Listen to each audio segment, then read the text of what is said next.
Hello students, आपका अपने इस यूट्यूब चैनल पे स्वागत है। तो जैसे कि आपने लास्ट वीडियोस अगर देखे हैं तो अच्छी बात है, अगर नहीं देखे तो प्लीज़ जाके देखें। तो वहाँ पे जितने भी टॉपिक्स हैं इलेक्ट्रिसिटी से रिलेटेड वो हमने सारे डिस्कस कर चुके हैं।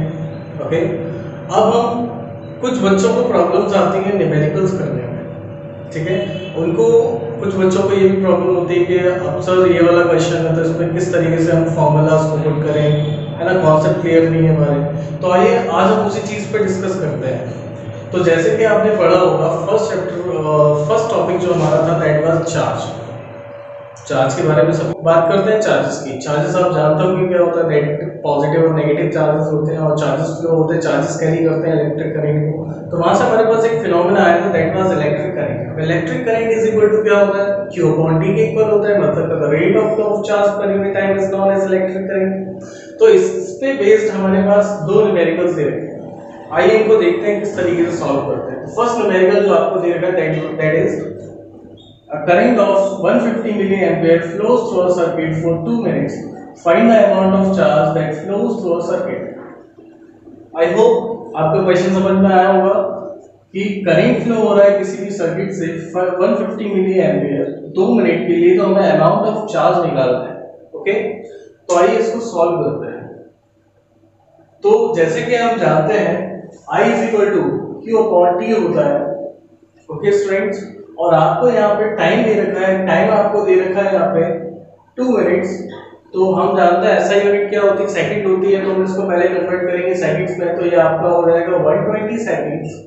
ओके स्टूडेंट्स, यहाँ पे आपको अमाउंट ऑफ चार्ज दे रखा है, चार्ज अमाउंट करंट कितना फ्लो हो रहा है वो दे रखा है, 150 मिली एम्पियर करंट फ्लो हो रहा है।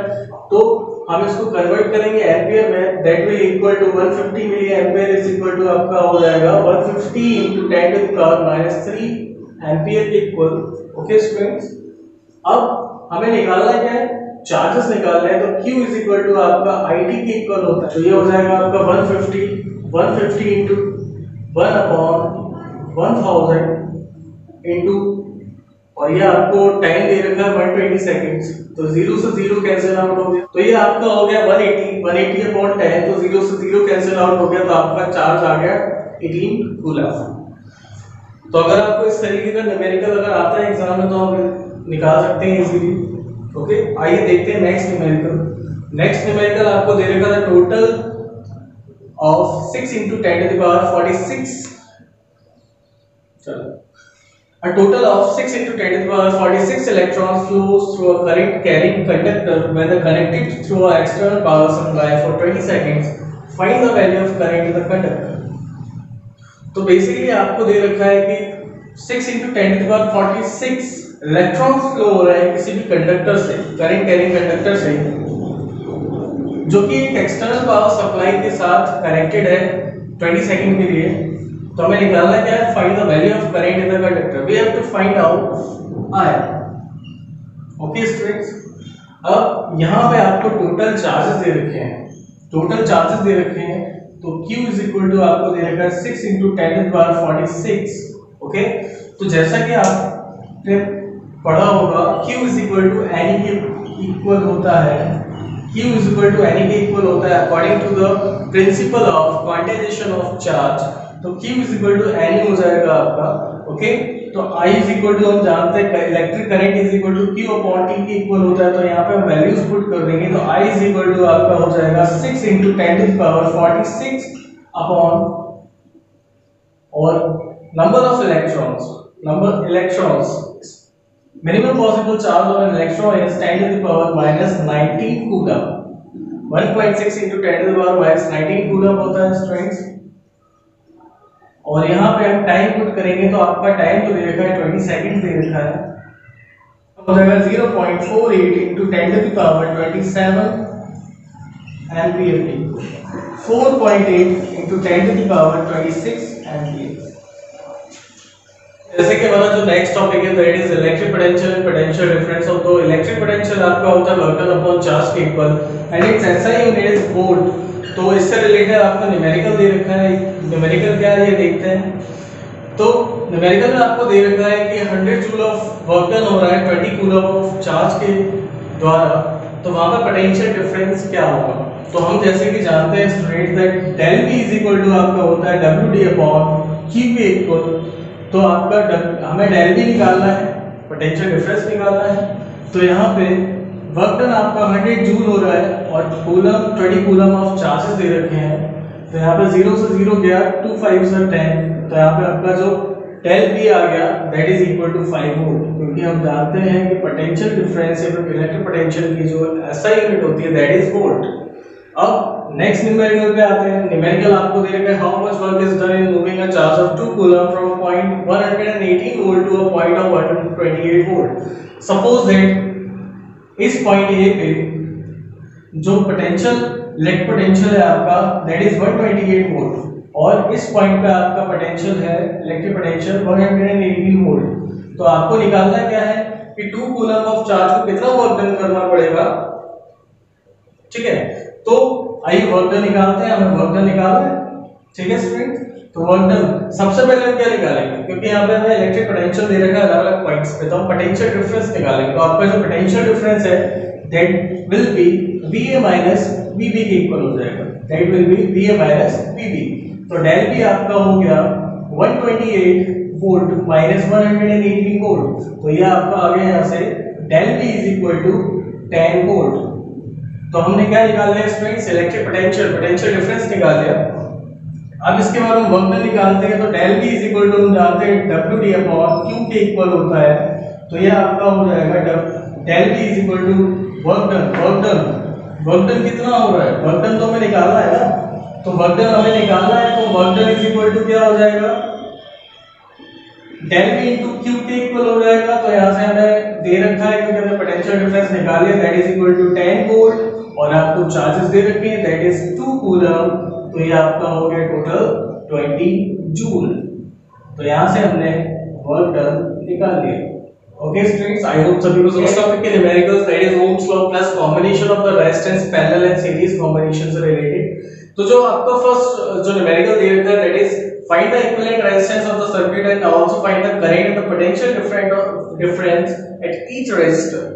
तो आपको इक्विवेलेंट रेजिस्टेंस निकालना है सर्किट का and find the current and potential difference at each resistor and the potential difference और करंट निकालना है, ठीक है।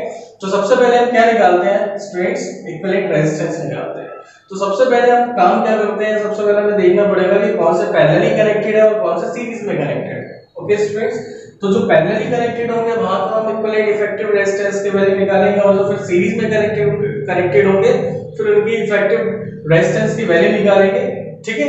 तो सबसे पहले हम देखते हैं हमारे पैरेलली कनेक्टेड है। तो आपको यहां से दिख रहा होगा फिगर में कि जो आपका R1 R2 एंड R3 जो है वो तीनों के तीनों कैसे कनेक्टेड है स्टूडेंट्स, पैरेलली कनेक्टेड है। कैसे कनेक्टेड है, पैरेलली।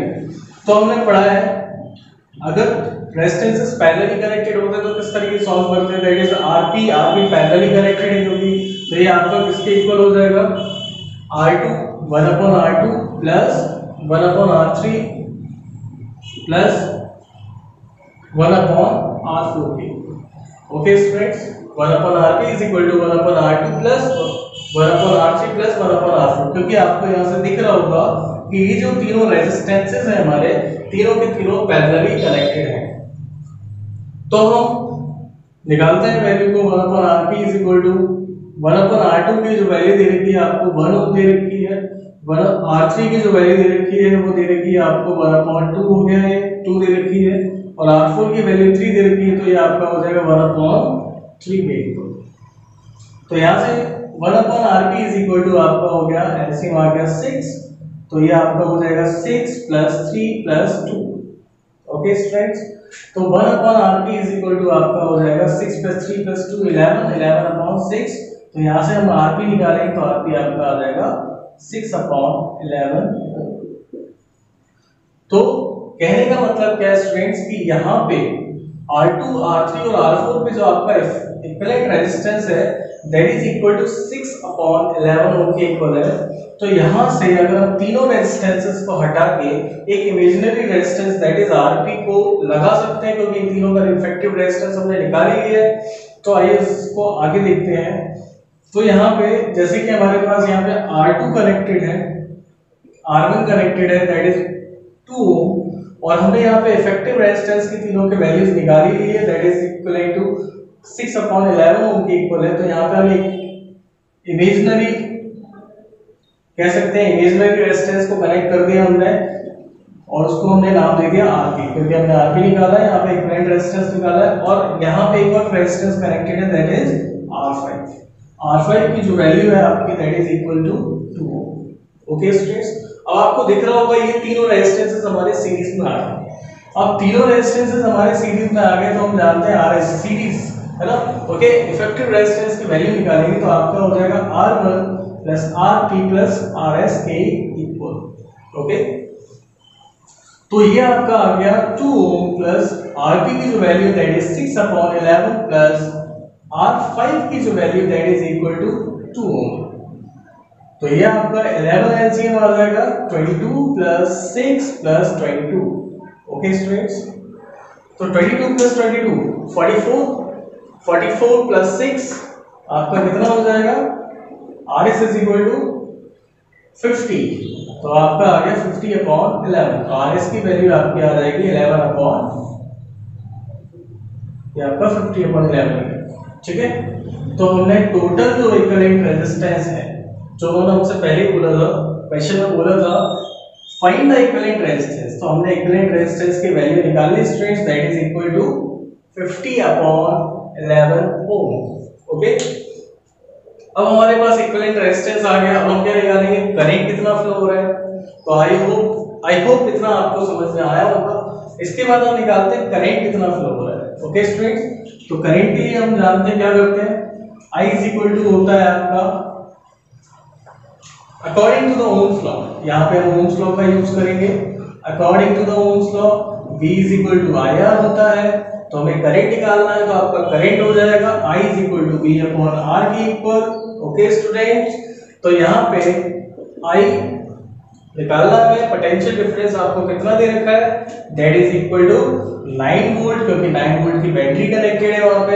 और रेजिस्टेंस आपको टोटल जो रेजिस्टेंस अभी हमने निकाला था थोड़ी देर पहले, दैट इज इक्वल टू 50/11 के इक्वल आ जाएगा। ओके स्टूडेंट्स, तो ये कहां जाएगा, ऊपर आ जाएगा। तो I इज इक्वल टू आपका 99/50 के इक्वल हो जाएगा। तो हम इसको अप्रोक्सीमेशन के थ्रू अप्रोक्सीमेट वैल्यू ले सकते हैं, that is equal to 2 ampere. तो हमारा जो करंट फ्लो हो रहा है इस सर्किट से, that is equal to 2 ampere. अब यहाँ से 2 एम्पियर करंट फ्लो हो रहा है, ठीक है, लेकिन यहाँ पे जैसे ही हम जाएंगे तो यहाँ पे क्या हो गया, करंट डिवाइड हो जाएगा, क्योंकि ये पैरेलली कनेक्टेड है। तो हमने पढ़ा था कि जब भी सीरीज में कनेक्ट होते हैं रेजिस्टेंसेस हमारे, तो वहां पे करंट में कोई वेरिएशन नहीं आता है। करंट की वैल्यू सेम वैल्यू रहेगी, सेम करंट फ्लो होगा, लेकिन पोटेंशियल डिफरेंस की जो वैल्यू होती है उसमें वेरिएशन आ जाता है। लेकिन यहाँ पे क्या होगा, करंट में वेरिएशन आएगा, लेकिन पोटेंशियल डिफरेंस आपका कैसा होगा, सेम रहेगा। ठीक है, तो यहाँ पे हम निकाल लेते हैं, यहाँ पे पोटेंशियल ड्रॉप कितना है, R1 और R5 पे पोटेंशियल ड्रॉप कितना है, क्योंकि टोटल जो वोल्टेज हमारी बैटरी कनेक्टेड है दैट इज 9 वोल्ट की बैटरी कनेक्टेड है, तो यहाँ पे पोटेंशियल ड्रॉप होगा। ठीक है, तो जैसे ही हम यहाँ पे पोटेंशियल ड्रॉप निकालेंगे, तो सपोज दैट यहाँ का पोटेंशियल ड्रॉप जो है that is equal to V1 और यहाँ का जो पोटेंशियल ड्रॉप है that is equal to V2 के इक्वल है। ठीक है, तो हम जानते हैं V is equal to IR होता है, स्टूडेंट सब जानते हैं। ठीक है, तो आपका V1 हो जाएगा किसके इक्वल, तो आपका V1 हो जाएगा IR1 के इक्वल। ओके, ऐसे ही आपका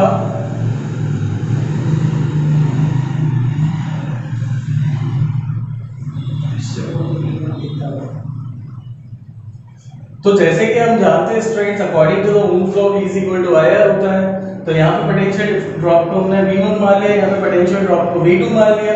ठीक है स्टूडेंट्स, तो यहाँ पे आपका V1 is equal to IR1 के इक्वल हो जाएगा और V2 इज इक्वल टू आपका IR5 के इक्वल हो जाएगा। ओके, क्योंकि हम यहाँ पे पोटेंशियल ड्रॉप निकाला है दोनों पॉइंट्स पे, यहाँ पे पोटेंशियल डिफरेंस होगा क्योंकि सीरीज में कनेक्टेड है, करंट सेम फ्लो होगा, ये तो आप सभी लोग जानते हैं। ठीक है, तो V1 इज इक्वल टू आपका हो जाएगा IR, I की वैल्यू हमने अभी निकाली है 2 एम्पियर और रेजिस्टेंस आपको दे रखा है 2, तो ये आपका हो गया 4 वोल्ट के इक्वल और V2 आपका हो जाएगा 2 इंटू 2 फिर से 4 वोल्ट के इक्वल, क्योंकि रेजिस्टेंस सेम है, करंट सेम फ्लो हो रहा है, इसीलिए पोटेंशियल डिफरेंस भी सेम होगा। अब देखो टोटल पोटेंशियल डिफरेंस कितना है, टोटल इलेक्ट्रिक पोटेंशियल कितना है इस बैटरी में, 9 वोल्ट है, ठीक है।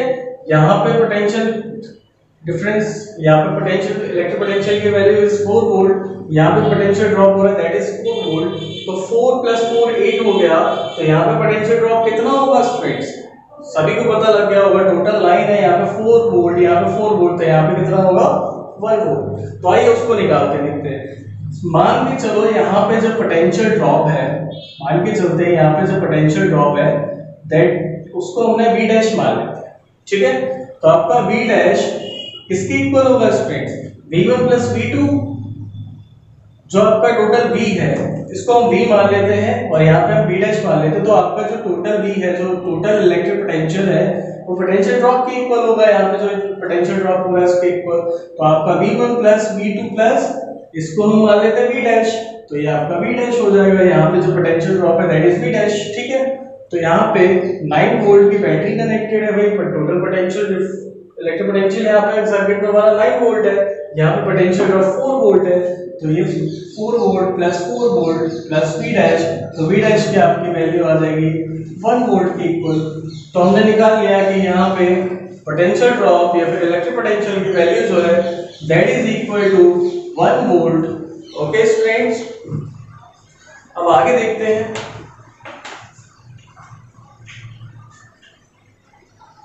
अब जैसे कि हमने यहाँ पे निकाल लिया कि जो पोटेंशियल ड्रॉप है आपका यहाँ पे 1 वोल्ट है, तो यहाँ पे जैसे कि हम जानते हैं जब हम पैरेलली कनेक्ट करते हैं तो पोटेंशियल डिफरेंस की वैल्यू में कोई वेरिएशन नहीं आता, पर इलेक्ट्रिक करंट की वैल्यू में वेरिएशन आ जाता है, तो हम यहाँ पे इलेक्ट्रिक करंट निकालते हैं। सपोज दैट यहाँ से करंट I1 फ्लो हुआ, यहाँ से I2 फ्लो हुआ, यहाँ से I3 फ्लो हुआ, ठीक है स्टूडेंट।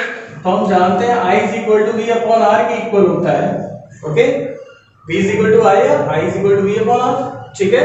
तो I1 = आपका हो जाएगा V/R1 के इक्वल, I2 आपका हो जाएगा R1 नहीं स्टूडेंट्स, यहाँ पे हम R3 लेंगे, ठीक है, R4 के इक्वल, I2 आपका हो जाएगा V/R3 के इक्वल, I3 आपका हो जाएगा V/R2 के इक्वल। तो आइए करंट निकाल लेते हैं। तो पोटेंशियल ड्रॉप हम सभी को पता है, पोटेंशियल ड्रॉप अभी हमने जस्ट निकाला था that is equal to 1 volt, तो 1/R4 is 1/3, 1/R3 is 1/2 and 1/R4 जो आपको R2 दे रखा है दैट इज 1/1। ओके स्टूडेंट्स, तो ये आपका हो जाएगा 0.3 बार और ये आपका हो जाएगा 0.5 के इक्वल, ये आपका हो जाएगा 1। ओके स्टूडेंट्स, आई होप समझ में आया होगा सभी को। तो ये आपका टोटल, अगर आप टोटल करेंगे तो आपका 2 एम्पियर की इक्विवेलेंट आएगा, ठीक है स्टूडेंट्स। तो यहाँ पे करंट जो डिवाइड हुआ I3 से या फिर कह सकते हैं R2 से जो करंट फ्लो हो रहा है that is equal to 1 ampere, I2 से जो करंट फ्लो हो रहा है that is equal to 0.5 ampere और I1 से जो करंट फ्लो हो रहा है that is equal to 0.3 ampere. I hope सभी को क्लियर हो।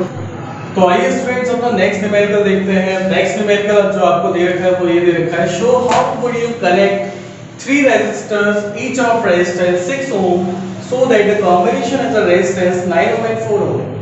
तो बेसिकली आपको सभी को स्टूडेंट्स पता होगा कि हम रेजिस्टेंस को 2 वेज में कनेक्ट करते हैं, ओके, या फिर आप उनको पैरेलली कनेक्ट करें या फिर आप उनको सीरीज में कनेक्ट करें, ठीक है, सीरीज में या फिर पैरेलली कनेक्ट करें या फिर पैरेलली करें या फिर सीरीज में करें। तो ये इसी तरीके से हम कनेक्ट करते हैं।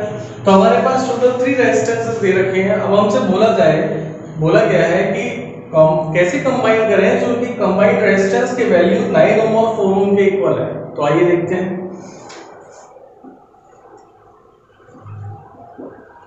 तो अब हमें यहाँ से सोचना पड़ेगा कि भाई हम इनको कैसे कनेक्ट करें कि 9 ओम भी आ जाए, उसके बाद 4 ओम भी आ जाए। तो आइए सबसे पहले हम क्या करते हैं, सबसे पहले हम 2 रेजिस्टेंसेस को, क्योंकि तीनों रेजिस्टेंसेस हमारे 6 ओम के हैं, तो हम 2 रेजिस्टेंसेस को सीरीज में कनेक्ट करते हैं और एक रेजिस्टेंस को पैरेलली लगा देते हैं। चलिए देखते हैं।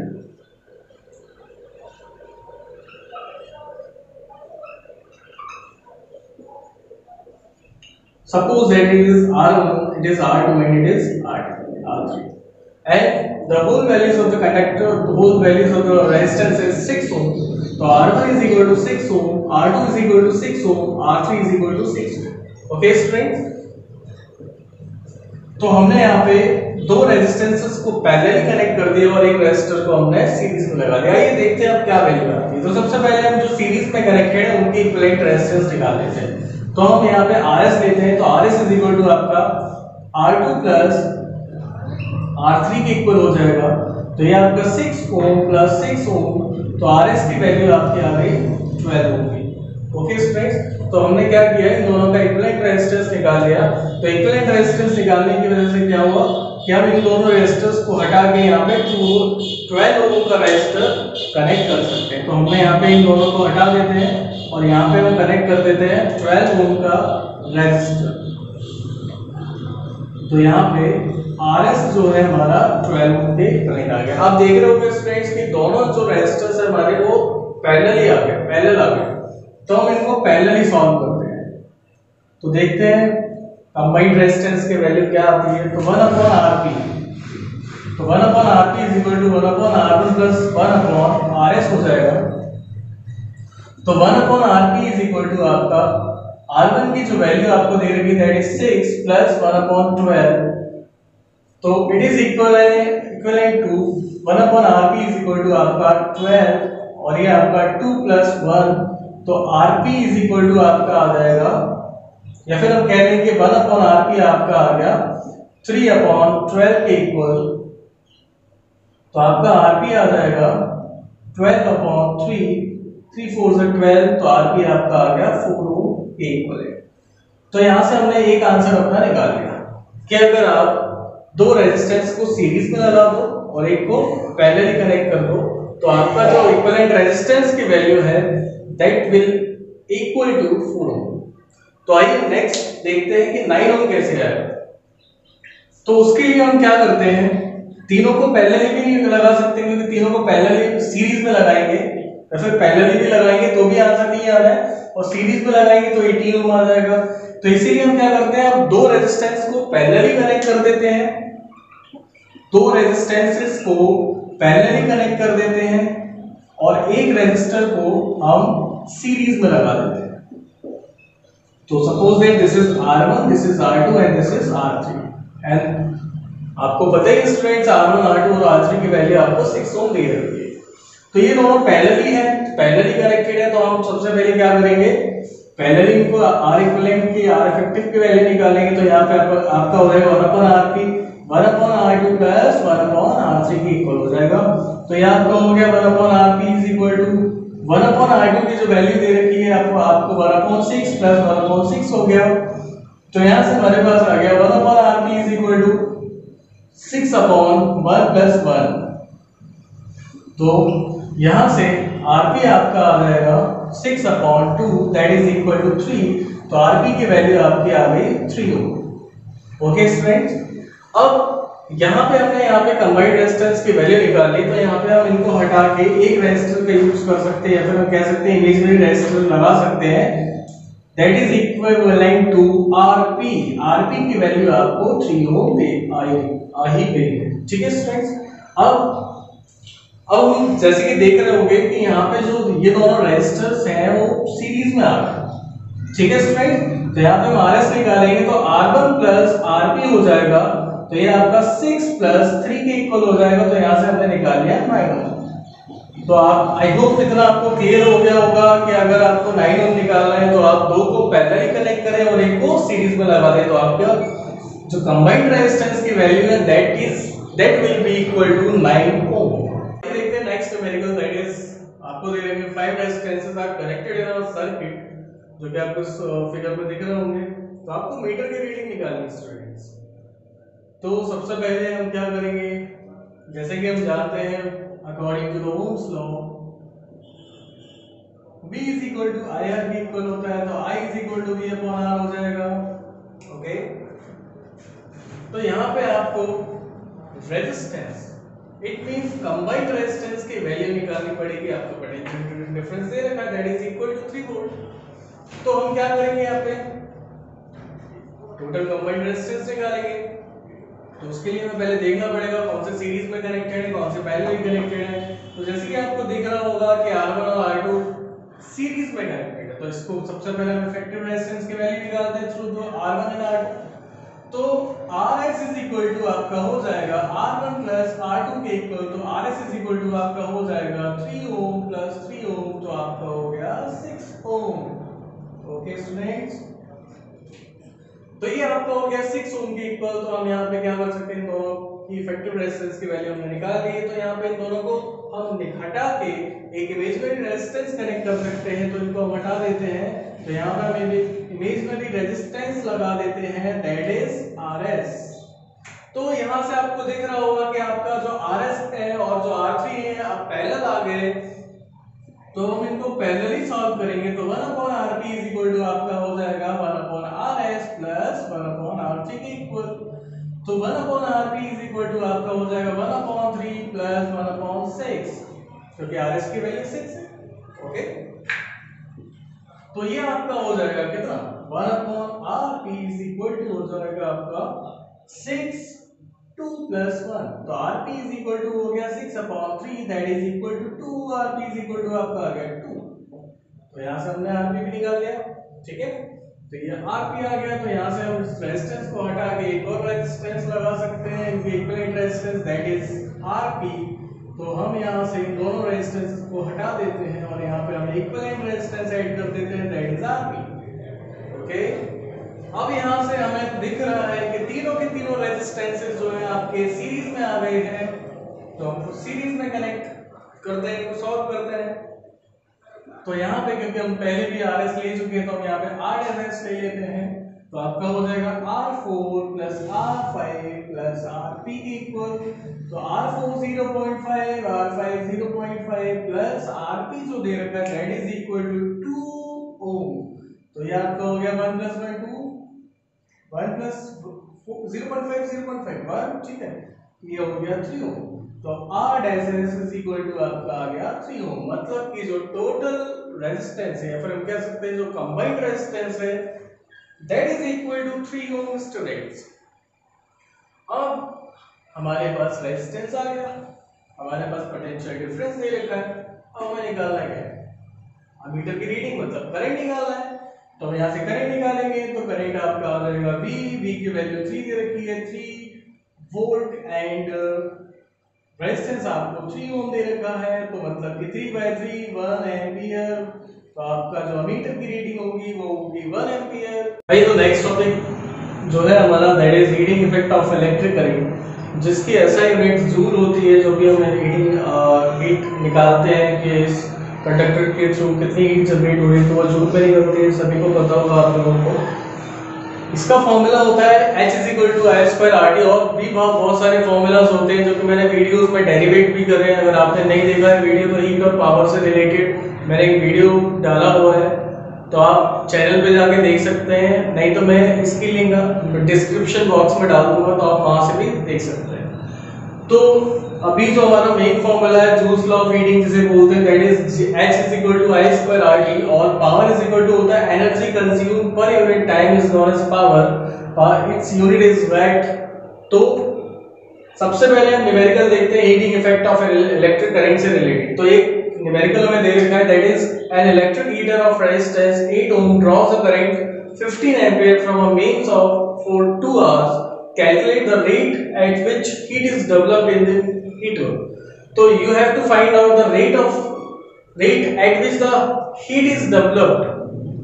किस रेट से हीट डेवलप हो रही है हीटर में, ये निकालना है। ओके स्टूडेंट्स, तो यहाँ पे हमें क्वेश्चन में सबसे पहले दे रखा है रेजिस्टेंस। तो जो चीजें हमें दे रखी है उनको हम लिख लेते हैं। रेजिस्टेंस आपको दे रखा है 8 ओम एंड करंट जो ड्रॉ कर रहा है ये that is 15 ampere and time आपको दे रखा है 2 आवर्स। अब देखिए आपको टाइम यहाँ पे 2 आवर्स दे रखा है, तो इसको हम कन्वर्ट कर लेंगे सेकंड्स में। तो ये आपका हो जाएगा टाइम 1 आवर में 30 100 सेकंड्स होते हैं, तो 2 आवर्स में 7200 सेकंड्स हो जाएंगे, तो that is equal to 7200 seconds के इक्वल हो जाएगा। अब यहाँ पे सबसे पहले हम निकालेंगे हीट कितनी जनरेट हो रही है, उसके बाद रेट ऑफ हीट जनरेशन निकालेंगे। सबसे पहले हम निकालेंगे हीट कितनी जनरेट हो रही है, तो हम जूल्स लॉ ऑफ हीटिंग के अकॉर्डिंग करेंगे इसको सॉल्व। तो जैसे कि हम जानते हैं फॉर्मूला है H is equal to I square RT। तो आपका I जो है 15 दे रखा है, तो ये आपका हो जाएगा 15 इंटू 15, और रेजिस्टेंस आपको दे रखा है that is equal to 8 into time आपको दे रखा है 7200। ओके स्टूडेंट्स, अब इसके बाद हमने हीट निकालनी कि हीट कितनी जनरेट हो रही है। ओके, अब हम निकालेंगे the rate of heat generation, क्योंकि हमें वहां पे the rate of heat generation निकालना है। अब जहां पे the rate of heat generation मतलब कि कितनी पावर कंज्यूम हो रही है उसके अकॉर्डिंग निकालना है। तो rate of heat generated, so that will be equal to H upon T, total power consumed या फिर total heat generated per unit time, this is called rate of heat generated। Okay, यहां से आपको clear हो गया होगा, क्योंकि हमें क्वेश्चन में रेट ऑफ हीट जनरेटेड पूछा है, तो that is equal to total heat generating through conductor per unit time, this is equivalent to rate of heat generation. तो यहाँ पे H is equal to 15 into 15 into 8 into 7200 upon time आपको देख रखा है that is equal to 7200। Okay, तो 72 cancel out, तो यहाँ से आपका आ जाएगा 15 इंटू 15 आपका होता है 225 इंटू 5 करेंगे, इंटू 8 कर देंगे, तो 8 5 से 40, 8 2 से 16 प्लस 2 20 के इक्वल हो गया, और 8 2 से 16 18 के इक्वल हो गया। तो ये आपका आ गया 1800 जूल पर second. So the rate of heat generation is 1800 joule पर सेकेंड। अगर आपको ये न्यूमेरिकल आई होप अगर आपको समझ में आया है तो प्लीज नोट कर लो, या फिर बैठ जाओ तो आप स्क्रीनशॉट भी ले सकते हैं। ओके, चलिए तो नेक्स्ट न्यूमेरिकल देखते हैं, that is which uses more energy. मतलब कि क्या है कि यहाँ पे कौन सा जो इलेक्ट्रिकल इंस्ट्रूमेंट है ज्यादा एनर्जी कंज्यूम करेगा, वो आपको पूछा गया है। जो कि आपको इलेक्ट्रिकल इंस्ट्रूमेंट यहाँ पे दे रखे हैं टीवी और टोस्टर। टीवी आपका 250 वॉट का है जो कि 1 आवर के लिए ऑपरेट किया जा रहा है, और 1200 वॉट का आपका टोस्टर है जो कि 10 मिनट्स के लिए ऑपरेट किया जा रहा है। तो आइए देखते हैं।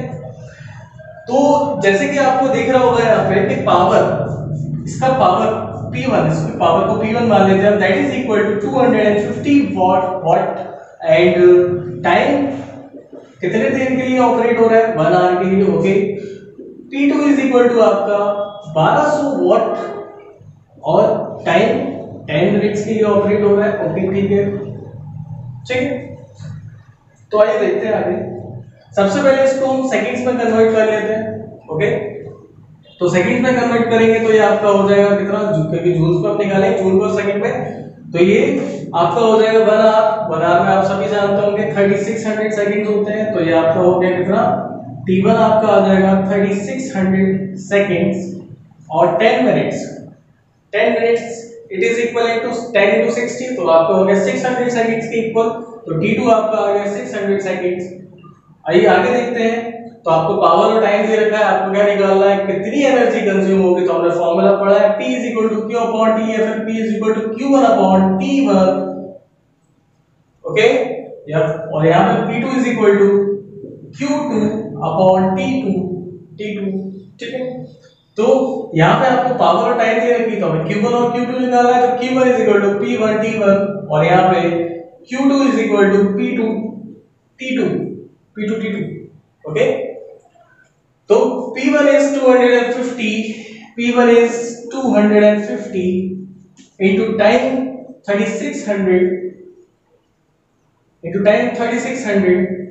Q2 is equal to P2 आपको दे रखा है 1200 into 600, तो ये आपका हो जाएगा 9 लाख जूल के इक्वल, 2 4 और 5 जूल, और ये आपका हो जाएगा